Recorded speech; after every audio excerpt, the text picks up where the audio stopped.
Alrighty, so since you guys have requested more time to study for spec, that's fine. I will push the first attempt for the spec to Monday. Remember, I am going to give you 2 attempts, and I'll give you feedback after the first attempt for spec, so that way you guys have a chance to improve, and I take the higher of the 2 grades.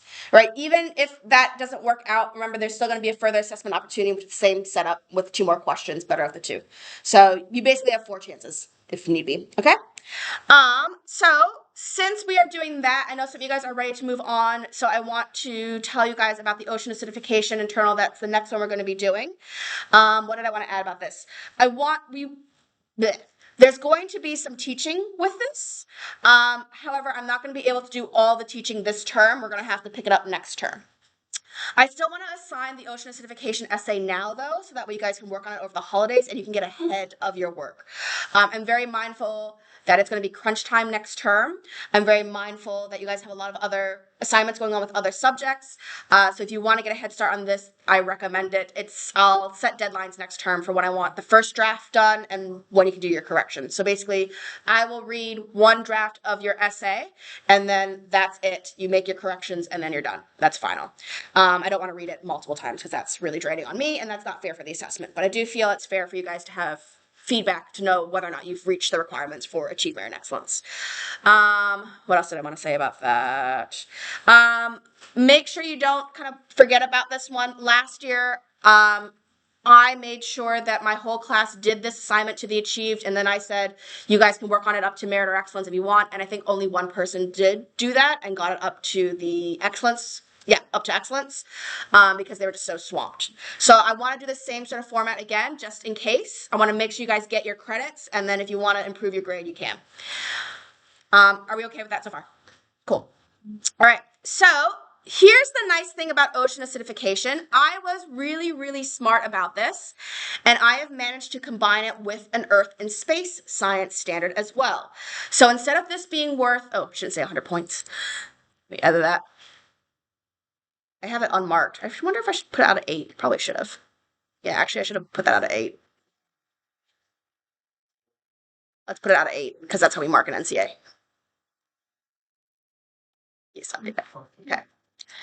All right, so I was really clever in how I did the ocean acidification, and I have managed to double it up with an Earth and Space science standard. So the ocean acidification component the chemistry component is worth 3 credits, and the Earth and Space science component is worth an additional 4 credits. So completing the standard will give you 7 credits, which I thought would be useful.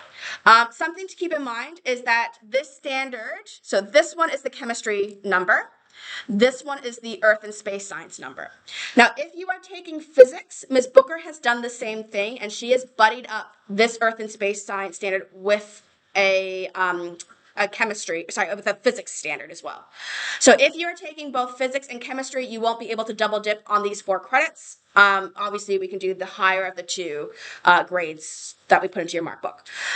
Ms. Booker is doing hers under nuclear waste. I am doing mine under ocean acidification. Both of those things impact the Earth systems, so that's why we can use the same standard for 2 different topics.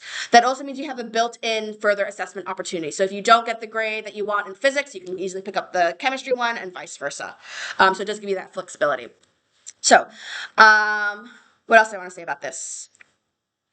If you are worried that you won't get level 3 chemistry as a pure subject, remember we can collapse it down to make a general science course. If you're taking multiple sciences, it'll happen automatically, and we'll just basically combine bio and chem together into a science course, or chem and physics together into a science course. So if you are in that case, it'll collapse together. If you still can pass bio and you can still pass physics on its own, but you're not passing chemistry, I can give you an extra Earth and Space Earth and Space standard, so that way you can make your chemistry course into a science course. And I know there's a handful of people here that are interested in not doing any externals, and so what you will do is you'll do these standards plus 1 more Earth and Space standard, and when everyone else is doing the externals. Okay? So that's kind of the and the plan. I think I actually put it on Google Classroom. Let me just find it. We're also very behind schedule. Not as bad as my level 2s, but we're behind schedule. Course plans. Here you go. All right. So we have 4 different course plans going on. Okay. The level 2s, are they doing? They didn't like yeah, we did it in term 2, but we finished it in term 2, I think. So they are very behind schedule too. All right, we are behind schedule, but we're not as badly behind schedule. Okay, so let me find you guys. Okay, so this. Oh, let me move this slide up so you can see that. Okay. We are soon going to start our personalized learning plans for our. Sit down, stupid. I am explaining the course, and then I'm explaining ocean acidification. It is not time to talk about spec to each other. Okay. All right. So I have 4 different options for how you do this chemistry course, and we are making the decision soon in the next couple of weeks on which course you want to do. The first option is you take both externals. That is one I only recommend if you have to take 2 externals, because I feel like you're going to probably spread yourself too thin. The people that really need this are the people that are applying for Otago and they're applying for the health science programs. Say, for example, dentistry or medicine. They often require you to take 2 externals in chemistry not in chemistry. They want you to have 18 credits in one of the pure sciences, either bio, chem, or physics. If you want to do it in chem, you have to do both my exams. Okay? So if you're in that boat, this is what it's looking like. We are currently, actually we're not too far. We're not ideal. Okay, yeah, we're behind schedule. So we are basically coming to this point here in spec, and I really want us to be moving on to the ocean acidification. So we're probably about 2 weeks behind schedule, just FYI. So this is the plan of what it's going to look like. We're going to do spec. We'll do the ocean acidification. We'll finish up organic, and then we will pick up thermal chemistry as our last topic. Okay, so that is what you're going to do if you want to do 2 exams. If you are wanting to do the 2 exams, I'm going to require you to sit a full organic paper and pass it before you start thermochemistry, because I don't want you spreading yourself too thin. Okay, so that is the ones that want to do 2 exams. If you don't want to do 2 exams, which is what I recommend because I think it's a lot to have on your plate and I don't want you to spread yourself too thinly, you can either do the organic exam or you can do the thermochemistry exam. There's 2 different planners for that, and that is all in Google Classroom. Basically, hopefully by the end of spec, you should have a good idea of whether or not you like organic chemistry. If you do not like it, you should do thermochemistry because you're probably going to find that easier. If it doesn't, like, organic chemistry just doesn't gel with people, and I get that. Organic chemistry, in my opinion, is easier to get excellence on, but harder to get achieved on. There's a lot of learning you need to do in order to understand organic chemistry to be able to tackle any of those questions. So easier for excellence, harder for achieved. The other reason why I think it's easier for excellence is that there's not as much writing to that standard as well. It's more conceptual. So if you can do the process, then you're fine. There's not a whole lot of justifications in that because the ability to answer the question is showing you do have excellence thinking. If that is not your cup of tea, you can do thermochemistry. Thermochemistry is easier to get the achieved on, harder to get the excellence on. The reason why is because thermochemistry, you can rope learn it. Thermochemistry is the bridge from structure and bonding from last year. So last year's structure and bonding is continuing on with thermochemistry. Thermochemistry does have a math-based question and a lot of essay written questions. So unfortunately, it's going to require multiple strength and skill sets. So you should be good at math and you should be good at writing. If you're not good at math, you can still get away with it and still get that question to achieve and just get the other questions up to merit or excellence. So do keep that in mind. So my plan is to finish spec, to teach you guys the ocean acidification so that way you guys are ready for the essay, and then I will pick back up organic chemistry, and then we'll finish organic chemistry. For those that do not want to work on organic chemistry, you have some time to work on your ocean acidification essays during that time frame. All right? Does that make sense? All right, then what happens is when I pick up thermochemistry, the organic people can now use that time to work on their ocean acidification. So that way you guys always have something to do. All right. And if you are doing both exams, then you just continue on with what I'm teaching in class. So just kind of keep that in mind. That is the plan. So I did build in time for you guys to do the ocean acidification essay, but be mindful it only built in if you are not planning to do 2 exams. Okay? If you are not wanting to do either exam, then I do have a plan for you guys as well, and that is you do the ocean acidification, and then you do the geodating internal, which is Earth and Space Science, and that's also worth 4 credits. So that is the agenda, if depending on what course you're doing. Okay? So just be mindful, once we start doing that individualized work, it is going to be self-directed for most people unless you're doing the exam, and that I will teach as a formal lesson. Okay? Cool. So let's talk about ocean acidification now, just so you guys know what we're doing with that. So you can start working on it. It's up here. All right. Cool. So ocean acidification is a research-based internal. So what that means is you guys will need to go on the internet and you'll have to find the literature and read up about ocean acidification and how it impacts the Earth. I will do a couple lessons to help guide you with some of the material just so you understand things like what it means, acids and bases, equilibrium, that sort of stuff. It is a 4-credit internal, it's a 3-credit internal for the ocean acidification, the chemistry component, and then the Earth and Space Science is 4 credits. So this is a little introduction explaining what you need to be doing. And some other stuff. I've provided some resources as well, quite a few resources. You obviously don't need to use all these resources. They're just there to help get you started. You're also welcome to find your own resources to write as well. So it's just to give you guys a foundation. When you guys are doing your research, I need to collect evidence that you are researching this assessment. It's not a requirement for the chemistry component, but it is a requirement for the Earth and Space Science component. So that's why we have a research log. What I need you guys to do is basically copy and paste this box each time you have a new source, so that way you can process that source. You need to basically assess if that source is relevant, because in the Earth and Space Science standard, you're looking at socio-scientific issues and asking yourself, is the sources you found credible?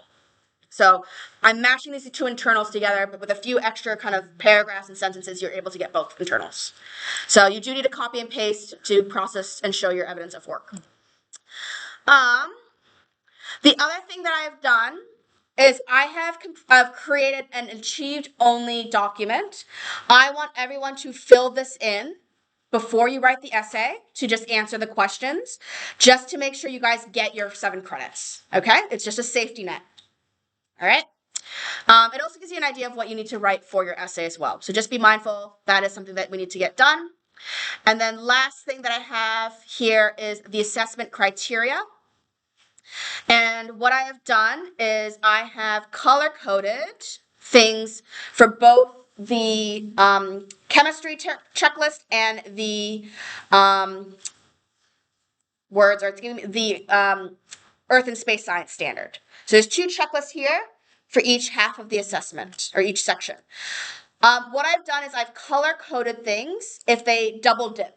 So if they are green up here, they are also green down here, which means if you've met the requirements up here, you should have also then met the requirements for the other standard as well. So that's explaining ocean acidification and the impact on society. All right, so that's that there. This set here in blue ties into this set here in blue, which is the whole explain, the impact. So identify versus explain. And then this one here is the excellence. You're talking about carbon dioxide and it's dissolving in water. And then again, this is going down into the Earth and Space Science standard. So that's why we're able to double dip, because these 2 things overlap in that sense. There are some unique things that you need for the ocean acidification, and there are some unique things that you need for the Earth and Space Science as well. So for the chemistry section, something that is required for chemistry that isn't required for the Earth and Space Science standards is that you need to talk about solutions. So do keep that in mind. That's unique for the chemistry one.